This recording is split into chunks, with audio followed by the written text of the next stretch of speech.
Digital centre चलेंगे जहां पर शुभांकर मौजूद हैं, उनसे कुछ अहम सीटें, उनके बारे में भी जानकारी लेते हैं। कौन से बड़े ट्रेंड्स निकलकर सामने आ रहे हैं, इसके बारे में भी जानकारी लेते हैं। Over to you Shubhankar. Sumera, यहाँ पर जिक्र करेंगे हम असम का, क्योंकि असम में जो डिफरेंस है वो बहुत ज्यादा हो गया है और ये इतना ज्यादा हो गया शायद इसकी भरपाई होना मुश्किल हो जाएगा।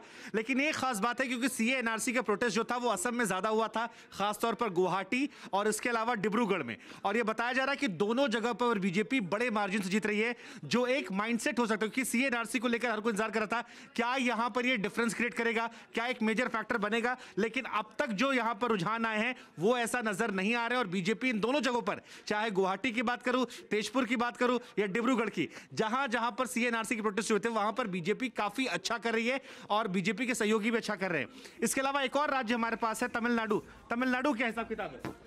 देखिए, तमिलनाडु में डीएमके की वापसी तो दिख रही है पूरी तरीके से।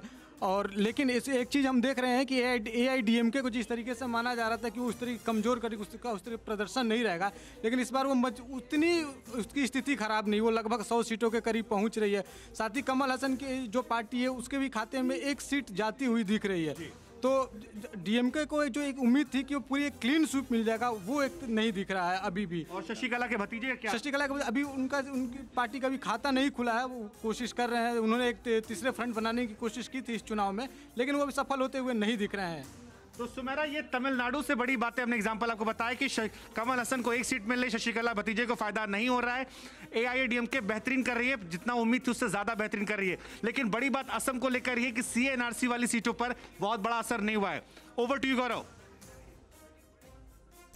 बिल्कुल शुभांकर, तो देखिए शुभांकर, आपको डिजिटल डेटा सेंटर से अभी दिखा रहे थे आपको कि कैसे केरल, असम और तमिलनाडु में इस वक्त नतीजों को या रुझानों को समझे। आइए अब मैं आपको और साइंटिफिक डेटा के जरिए समझाता हूं रीजन वाइज। अब पश्चिम बंगाल की बात कर रहे हैं, पश्चिम बंगाल में एक बार फिर से इतिहास दोहराते हुए दिख रही है। यहां पर टीएमसी एक बार फिर से उसी आंकड़े के पास पहुंचते दिख रही है जो 2016 में उन्होंने रिकॉर्ड तोड़ जीत हासिल की थी। और यह दिखाता है कि चाहे आपको चुनाव प्रचार के दौरान बीजेपी और टीएमसी में बहुत कड़ा मुकाबला देखने को मिला हो, लेकिन जैसे जैसे अब समय आगे बढ़ रहा है यह दिख रहा है कि टीएमसी ने बहुत आगे बढ़त हासिल की और जमीन पर टीएमसी का वोटर उनके साथ न केवल इंटैक्ट रहा बल्कि पूरा भरोसा जताया। यह बात सही है कि बीजेपी को बहुत बढ़त हासिल हुई है पिछले चुनावों से, लेकिन जो वो जीतने का उन्होंने लक्ष्य रखा था उससे बहुत दूर रह गए हैं वो इन रुझानों में।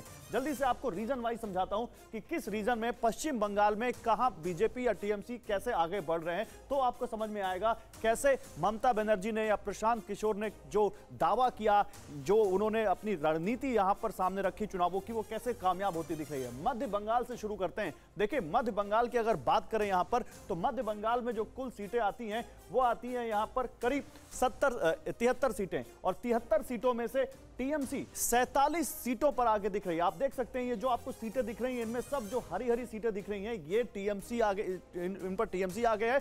और जो आपको ऑरेंज जो सीटें दिख रही हैं, जो यहां पर भगवा रंग की, इन सीटों पर बीजेपी आगे है। तो बीजेपी को मध्य बंगाल में मात्र 22 सीटें मिलती दिख रही हैं, जबकि टीएमसी 47 सीटों पर इसमें आगे दिख रही है। अब जंगल महल की तरफ आइए आप। जंगल महल वो इलाका जहां नंदीग्राम आता है, जंगल महल वो इलाका जहां पर बहुत ज्यादा जोर लगाया यहां पर बीजेपी ने भी। वहां देखिए क्या हालत हो रहा है। यहां पर भी टीएमसी 26 सीटों पर आगे दिख रही है। अब देखिए, शुभेंदु अधिकारी और जो उनके परिवार का जो इलाका है उसमें बहुत कुछ यहां पर आता है। वो क्या यहां पर कर पा रहे हैं वो आप समझिए। 14 सीटों पर मात्र बीजेपी आगे चल रही है, जबकि 26 सीटों पर यहां टीएमसी आगे चल रही है। उत्तर का जो मैदान क्षेत्र है वहां क्या हाल है, अब ये समझिए। पश्चिम बंगाल में उत्तर का मैदान क्षेत्र जहां 27 सीटें आती हैं, यहां पर बीजेपी ने थोड़ा मुकाबला दिया है टीएमसी को। यहां पर हालांकि टीएमसी यहां भी बढ़त बनाए हुए है, लेकिन मुकाबला इसलिए क्योंकि 16 सीटों पर टीएमसी आगे है और बीजेपी 11 सीटों पर आगे चल रही है। नॉर्थ अपर हिल्स की तरफ चलें। नॉर्थ अपर हिल्स पर आप देखें तो गोरखा जनमुक्ति मोर्चा का जो वो बहुत ज्यादा वहाँ गोरखालैंड की जो मांग है वहां पर अलग उसको लेकर चुनाव हमेशा प्रभावित रहे हैं। पिछली बार जो गोरखा जनमुक्ति मोर्चा बीजेपी के साथ था वो इस बार टीएमसी के साथ दिखा, लेकिन उसके बावजूद बीजेपी को यहां पर फायदा होता दिख रहा है। बीजेपी देखिए 22 सीटों पर यहां पर आगे है।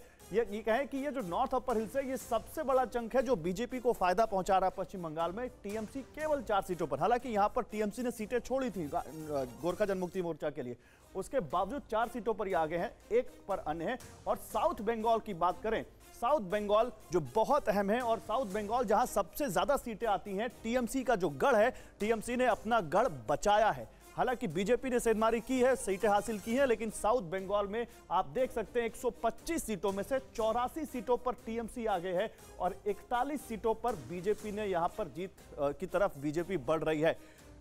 तो सुमेरा, ये जो रीजन वाइज है, इस पर आप अपने एक्सपर्ट से पूछ सकती हैं कि क्या रीजन वाइज भी यहां पर असर हुआ है क्या मतदाताओं पर? फिक्र आपकी, सोमवार से शुक्रवार रात 9 बजे सिर्फ TV9 भारतवर्ष पर।